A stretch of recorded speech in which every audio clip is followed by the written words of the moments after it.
नमस्कार दोस्तों, स्वागत है आपका प्रगति एमबीपीएससी के यूट्यूब चैनल पर। लास्ट क्लास तक हमने 120 क्वेश्चन डिस्कस कर लिए। चलते हैं आज के पहले क्वेश्चन की ओर। आज का पहला क्वेश्चन है, भारत के पहले drone forensic lab and research centre की स्थापना किस राज्य में की गई है? और आपके विकल्प हैं केरल, तमिलनाडु, दिल्ली, मध्य प्रदेश। तो इसका सही उत्तर है केरल। चलते हैं इसकी व्याख्या देख लेते हैं। भारत के पहले drone forensic lab and research centre की स्थापना, जैसा कि हमने बताया, केरल राज्य में की गई है। और इसका उद्देश्य क्या है? यह केंद्र अनाधिकृत ड्रोन पर नजर रखने और पुलिस बल के उपयोग हेतु ड्रोन के उत्पादन में सहायता करेगा। तो ध्यान रखना है, अगर पूछा जाता है कि भारत के पहले drone forensic lab and research centre की स्थापना किस राज्य में की गई है, तो उसका उत्तर होगा केरल राज्य। चलते हैं आज के दूसरे प्रश्न की ओर। दूसरा प्रश्न है, हाल ही में किस राज्य ने कैसर ए हिंद, जो कि तितली है, को प्रदेश की राज्य तितली घोषित किया है? और आपके विकल्प हैं अरुणाचल प्रदेश, नागालैंड, असम, मणिपुर। तो इसका सही उत्तर है अरुणाचल प्रदेश। चलते हैं इसकी व्याख्या देख लेते हैं। जैसा कि हमने बताया कि कैसर हिंद तितली को राज्य तितली किसने घोषित किया है? अरुणाचल प्रदेश ने।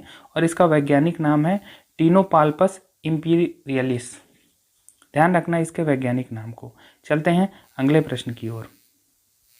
अगला प्रश्न है, निम्नलिखित में से कौन से राष्ट्रीय उद्यानों का संबंध असम राज्य से है? और आपके विकल्प हैं ओरंग राष्ट्रीय उद्यान, रायमोना राष्ट्रीय उद्यान, देहिंग पटकाई राष्ट्रीय उद्यान, उपर्युक्त सभी। तो इसका उत्तर है उपर्युक्त सभी, यानी ये सभी राष्ट्रीय उद्यान असम राज्य से संबंधित हैं। चलते हैं इनके बारे में थोड़ी और जानकारी जान लेते हैं। ओरंग राष्ट्रीय उद्यान, अभी हाल ही में ओरंग राष्ट्रीय उद्यान क्यों चर्चा में रहा? अपने नाम परिवर्तन के कारण। ये अपने नाम परिवर्तन के कारण चर्चा में रहा। इसका पुराना नाम था राजीव गांधी ओरंग राष्ट्रीय उद्यान, और अभी हाल ही में इसके नाम से राजीव गांधी शब्द को हटा दिया गया और इसीलिए चर्चा में रहा। तो अब नया नाम इसका क्या है? ओरंग राष्ट्रीय उद्यान। ये ध्यान रखना है। चलते हैं आगे। ओरंग का मतलब क्या है? ओरंग स्थानीय चाय बागान से जुड़ा हुआ जनजातीय समुदाय है। तो ध्यान रखना है ओरंग राष्ट्रीय उद्यान के बारे में क्या क्या चीज़ें हमने जानी कि इसका नया नाम क्या है, ओरंग राष्ट्रीय उद्यान, हाल ही में चर्चा में क्यों रहा है, ये अपने नाम में परिवर्तन के कारण, ओरंग का मतलब क्या है, ये स्थानीय चाय बागान से जुड़ा हुआ जनजातीय समुदाय है। चलते हैं रायमोना राष्ट्रीय उद्यान के बारे में जान लेते हैं। रायमोना राष्ट्रीय उद्यान जो कि असम राज्य में ही है, ये बोडोलैंड प्रादेशिक क्षेत्र के भीतर अवस्थित है। बस इतनी ही महत्वपूर्ण इन्फॉर्मेशन इसमें। और आगे देखते हैं, देहिंग पटकाई राष्ट्रीय उद्यान के बारे में जान लेते हैं। ये भी असम राज्य से संबंधित है। इसमें सबसे महत्वपूर्ण बात यह है कि इसका नामकरण, देहिंग नदी इससे होकर बहती है और पटकाई पहाड़ी के तल पर स्थित है, और इसीलिए इसका नाम देहिंग पटकाई राष्ट्रीय उद्यान है। तो हमें ये बातें ध्यान रखनी है। जैसा कि हमने इन 3 राष्ट्रीय उद्यानों के बारे में पढ़ा, ओरंग राष्ट्रीय उद्यान, रायमोना राष्ट्रीय उद्यान, देहिंग पटकाई राष्ट्रीय उद्यान। चलते हैं अगले प्रश्न की ओर। अगला प्रश्न है, सुमेलित करें। महाबाहु ब्रह्मपुत्र नदी विरासत केंद्र गुवाहाटी असम, बरफुकान की पहाड़ी या बरफुकरान टीला असम। तो इसमें सुमेलित करना है, इसमें दोनों ही सुमेलित हैं। चलते हैं इनकी व्याख्या देख लेते हैं। अक्टूबर 2021 में उपराष्ट्रपति ने गुवाहाटी असम में महाबाहु ब्रह्मपुत्र नदी विरासत केंद्र का उद्घाटन किया। यह विरासत केंद्र बरफुकरान टीले के ऊपर स्थित है, जो एक छोटी सी पहाड़ी है और जिसका नाम अहोम सेना नायक लचित बरफुकान के नाम पर रखा गया है। तो अभी हमको ध्यान रखना है कि बरफुकान की पहाड़ी क्यों कहते हैं इसे, बरफुकरान का टीला क्यों कहा जाता है इसे, और हाल ही में जैसा कि बताया कि उपराष्ट्रपति ने उद्घाटन किया है महाबाहु ब्रह्मपुत्र नदी विरासत केंद्र, जो कि गुवाहाटी असम में है। तो चलते हैं अगले प्रश्न की ओर, देख लेते हैं अगला प्रश्न क्या है। अगला प्रश्न है, हाल ही में रिजर्व बैंक ऑफ इंडिया द्वारा प्रारंभ की गई योजनाएं हैं। आपके विकल्प हैं RBI retail direct scheme, RBI integrated ombudsman scheme. तो इन दोनों ही योजनाओं को आरबीआई द्वारा प्रारंभ किया गया है। चलते हैं इसकी व्याख्या देख लेते हैं। आरबीआई द्वारा 12 नवंबर 2021 को 2 योजनाएं प्रारंभ की गई हैं। पहली है RBI retail direct scheme, RBI RD, क्या उद्देश्य है इसका? इस योजना के तहत खुदरा निवेशक, जो कि आम व्यक्ति भी हो सकते हैं, प्राथमिक व द्वितीयक बाजारों में सरकारी प्रतिभूतियों को खरीद और बेच सकते हैं। ठीक है, तो इसके उद्देश्य को जानना महत्वपूर्ण है। क्या हमने कहा कि आरबीआई रिटेल डायरेक्ट स्कीम का उद्देश्य है कि इसमें खुदरा निवेशक, जो कि आम व्यक्ति भी हो सकते हैं, प्राथमिक और द्वितीयक बाजारों में भाग ले सकते हैं। अगली स्कीम है आरबीआई इंटीग्रेटेड ओम्बुड्समैन स्कीम। इसको एक महत्वपूर्ण बात से ध्यान रखना है कि यह वन पेंशन वन ओम्बुड्समैन के सिद्धांत पर आधारित है।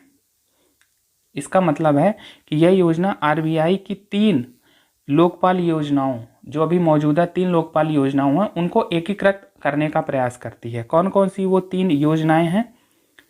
बैंकिंग लोकपाल योजना 2006, गैर बैंकिंग वित्तीय कंपनियों के लिए लोकपाल योजना 2008 और डिजिटल लेन देन के लिए लोकपाल योजना 2019 को एकीकृत करने का प्रयास करती है। और इसीलिए इसको कहा जा रहा है वन नेशन वन ओम्बुड्समैन के सिद्धांत पर ये आधारित है। तो इन 2 योजनाओं के बारे में ध्यान रखना है, जिसे हाल ही में आरबीआई ने लॉन्च किया है। ये 2 योजनाएं कौन कौन सी है?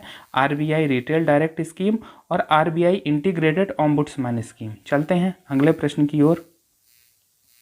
अगला प्रश्न है लिंगलोंग 1 है और आपके विकल्प हैं स्मॉल मॉड्यूलर रिएक्टर, स्वदेशी हेलीकॉप्टर, संचार उपग्रह, इनमें से कोई नहीं। चलते हैं इसकी व्याख्या देख लेते हैं। चीन ने अपने चांगजियान परमाणु ऊर्जा संयंत्र में दुनिया के पहले वाणिज्यिक मॉड्यूलर लिंगलोंग 1 का निर्माण प्रारंभ कर दिया है। तो हमने क्या जाना कि ये चीन का है लिंगलोंग 1 और क्या है? पहला वाणिज्यिक मॉड्यूलर। अब लिंगलोंग 1 के बारे में और जानकारी जान लेते हैं कि लिंगलोंग 1 को वर्ष 2016 में अंतर्राष्ट्रीय परमाणु ऊर्जा एजेंसी IAEA द्वारा अनुमोदन मिला था और ऐसा अनुमोदन प्राप्त करने वाला दुनिया का ये पहला स्मॉल मॉड्यूलर रिएक्टर है। तो ध्यान रखना है कि अगर इसके बारे में जानकारी पूछी जाती है कि लिंगलोंग 1 किस देश से संबंधित है, तो पहला तो यही हो गया कि ये चीन से संबंधित है। फिर क्या है? तो हम बता देंगे कि ये स्मॉल मॉड्यूलर रिएक्टर है और दुनिया का पहला है IAEA से अनुमोदन प्राप्त करने वाला। चलते हैं अगले प्रश्न की ओर।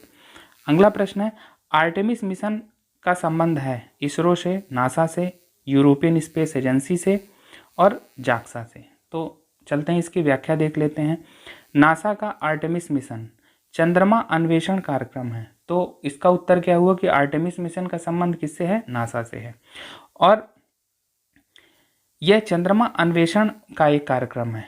उद्देश्य क्या है कि वर्ष 2024 तक पहली महिला और पहले पुरुष को चंद्रमा में भेजने की योजना है आर्टेमिस मिशन के तहत। चलते हैं अगले प्रश्न की ओर। अगला प्रश्न है हाल ही में किस देश ने स्वयं को दुनिया का सबसे नया गणराज्य घोषित किया है? और आपके विकल्प हैं सीरिया, बारबाडोस, घाना, दक्षिण अफ्रीका। चलते हैं इसकी व्याख्या देख लेते हैं। बारबाडोस, जो कि कैरेबियाई द्वीपीय राष्ट्र है, इसने आधिकारिक तौर पर महारानी एलिजाबेथ द्वितीय को अपने राष्ट्र के प्रमुख के पद से हटाकर स्वयं को दुनिया का सबसे नया गणराज्य घोषित किया है। जैसा कि हमने लास्ट लेक्चर में पढ़ा था कि डैम सेंड्रा पुर्नेला बारबाडोस की पहली महिला राष्ट्रपति निर्वाचित हुई हैं और ये पहली राष्ट्रपति भी हैं। ठीक है, तो नया गणराज्य बारबाडोस घोषित हुआ है और इसकी पहली राज्य प्रमुख कौन है? Dame Sandra Prunella. तो इन दोनों का नाम ध्यान रखना है। पहली बात तो यही है कि आप जाने कि अभी दुनिया का सबसे नया गणराज्य कौन है, तो वो है बारबाडोस। और बारबाडोस की पहली राज्य प्रमुख कौन है? राष्ट्रपति, जिसे कहा जा रहा है डैम सेंड्रा पुर्नेला। चलते हैं अगले प्रश्न की ओर। अगला प्रश्न है हाल ही में खोए हुए सुनहरे शहर लॉस्ट गोल्डन सिटी की खोज हुई है और आपके विकल्प हैं मिस्र, सीरिया, लेबनान और कुवैत। तो इसका सही उत्तर है मिस्र।